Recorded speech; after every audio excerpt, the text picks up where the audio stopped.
കൊട്ടാരക്കര ഗണപതി ക്ഷേത്രത്തിലെ മേടത്തിരുവാതിര മഹോത്സവത്തോടനുബന്ധിച്ചുള്ള പോലീസ് ബന്ദോബസ്തും അറേഞ്ച്മെൻറ്റും എല്ലാം പൂർത്തിയായിട്ടുണ്ട്.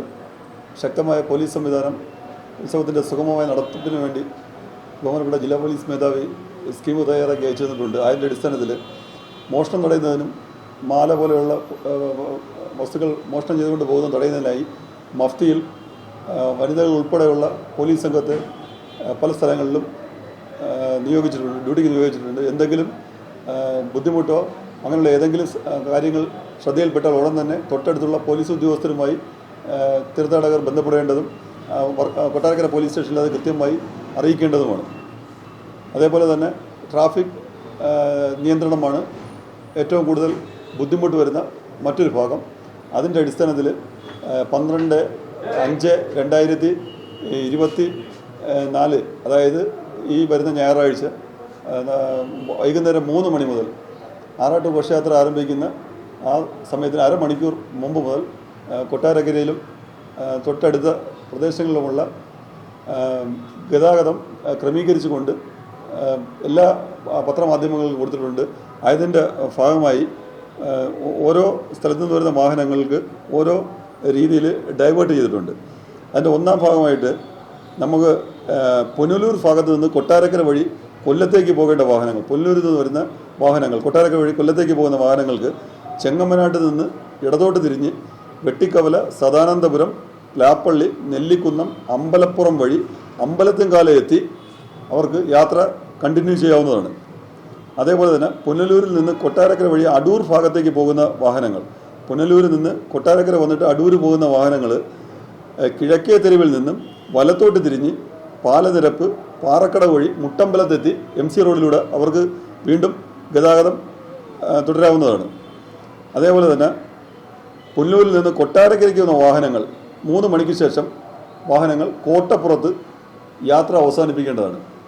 3 മണിക്ക് ശേഷം കൊട്ടാരക്കരയ്ക്ക് വരുന്ന പുനലൂരിൽ നിന്ന് വരുന്ന വാഹനങ്ങൾ കോട്ടപ്പുറം ജംഗ്ഷനിൽ യാത്ര അവസാനിക്കുക, ഇങ്ങോട്ട് ഗതാഗതം അനുവദിക്കുന്നതല്ല.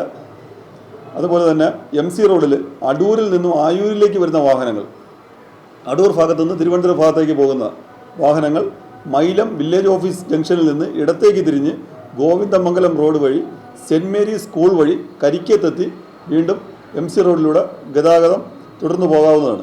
അടൂർ ഭാഗത്ത് നിന്ന് കൊല്ലം ഭാഗത്തേക്ക് പോകുന്ന വാഹനങ്ങൾ, അതായത് അടൂരിൽ നിന്ന് കൊല്ലത്തേക്ക് പോകുന്ന വാഹനങ്ങൾ പുത്തൂർ മുക്കിൽ തിരിഞ്ഞ് മാറനാട് വഴി ചീരങ്കാവിലെത്തി അല്ലെങ്കിൽ ഇഞ്ചക്കാട് ശില്പ ജംഗ്ഷനിൽ നിന്നും വലത്തേക്ക് തിരിഞ്ഞ് ആലഞ്ചേരി, മൂഴിക്കോട്, നെടുവത്തൂർ വഴി വീണ്ടും നാഷണൽ ഹൈവേയിൽ കയറി അവർക്ക് യാത്ര തുടരാവുന്നതാണ്. അതുപോലെ ആയൂരിൽ നിന്ന് അടൂരിലേക്ക് നിയന്ത്രിത ഗതാഗതം അനുവദിച്ചിട്ടുണ്ട്. ആയൂരിൽ നിന്നും, അതായത് തിരുവനന്തപുരം ഭാഗത്തു നിന്നും അടൂർ ഭാഗത്തേക്ക് നിയന്ത്രിതമായി ഗതാഗതം അനുവദിച്ചിട്ടുണ്ട്. പുത്തൂരിൽ നിന്ന് കൊട്ടാരക്കരയ്ക്ക് വരുന്ന വാഹനങ്ങൾ മുസ്ലിം സ്ട്രീറ്റിൽ യാത്ര അവസാനിപ്പിക്കണം. പുത്തൂരിൽ നിന്നും കൊട്ടാരക്കരയ്ക്ക് വരുന്ന വാഹനങ്ങൾ, അതായത് ഉത്സവവും മറ്റു കാര്യങ്ങളുമായി ബന്ധപ്പെട്ട് വരുന്ന വാഹനങ്ങൾ മുസ്ലിം സ്ട്രീറ്റിൽ യാത്ര അവസാനിപ്പിക്കണം. അവർക്ക് കൊട്ടാരക്കര ജംഗ്ഷനിലേക്ക് പിന്നീട് വരാൻ പറ്റില്ല. എന്നാൽ പുത്തൂരിൽ നിന്നും കൊട്ടാരക്കര കടന്നു പോകേണ്ട വാഹനങ്ങൾ അത് മാർക്കറ്റ് ജംഗ്ഷന് മുകളിലുള്ള ലോട്ടസ് മാർക്കറ്റ് ജംഗ്ഷന് മുകളിൽ നിന്ന് തിരിഞ്ഞ് ലോട്ടസ് ജംഗ്ഷൻ വഴി MC റോഡിലെത്തി അവർക്ക് വീണ്ടും യാത്ര തുടരാവുന്നതാണ്. ഓയൂരിൽ നിന്നും കൊട്ടാരക്കരയ്ക്ക്, അത് ഓയൂർ ഭാഗത്തു നിന്നും കൊട്ടാരക്കരയ്ക്ക് വരുന്ന വാഹനങ്ങൾ തൃക്കണ്ണമംഗൽ യാത്ര അവസാനിപ്പിക്കണം. ഉത്സവത്തിന് വേണ്ടി മറ്റാവശ്യങ്ങൾക്ക് വേണ്ടിയും കൊട്ടാരക്കരയ്ക്ക് വരുന്ന ഓയൂരിൽ നിന്ന് വരുന്ന വാഹനങ്ങൾ തൃക്കണ്ണമംഗലം ജംഗ്ഷനിൽ പോലീസ് അവിടെ ഉണ്ട്, അവിടെ വെച്ച് യാത്ര അവസാനിപ്പിക്കേണ്ടതാണ്. അല്ലെങ്കിൽ അവർക്ക് മറ്റ് കണ്ടിന്യൂ ചെയ്ത് പോകണമെന്നുണ്ടെങ്കിൽ തോട്ടമുക്ക്, പ്ലാപ്പള്ളി വഴി അവർക്ക് MC റോഡിലെത്തി യാത്ര തുടരാം. തൃക്കണ്ണമംഗലത്ത് നിന്ന് അവർക്ക് യാത്ര തുടർന്ന് പോകേണ്ടവരാണെങ്കിൽ തോട്ടമുക്ക്, പ്ലാപ്പള്ളി വഴി MC റോഡിൽ വന്ന് അവർക്ക് വീണ്ടും യാത്ര ചെയ്യാം. അതേപോലെ കൊല്ലത്ത് നിന്ന് ആയൂർ ഭാഗത്തേക്ക് വരുന്ന വാഹനങ്ങൾ അമ്പലത്തുംകാലയിൽ നിന്നും വലത്തോട്ട് തിരിഞ്ഞ് നേരത്തെ പറഞ്ഞ പോലെ അമ്പലപ്പുറം, നെല്ലിക്കുന്ന്, സദാനന്ദപുരം വഴി അവർക്ക് വീണ്ടും യാത്ര കണ്ടിന്യൂ ചെയ്ത് പോകാവുന്നതാണ്.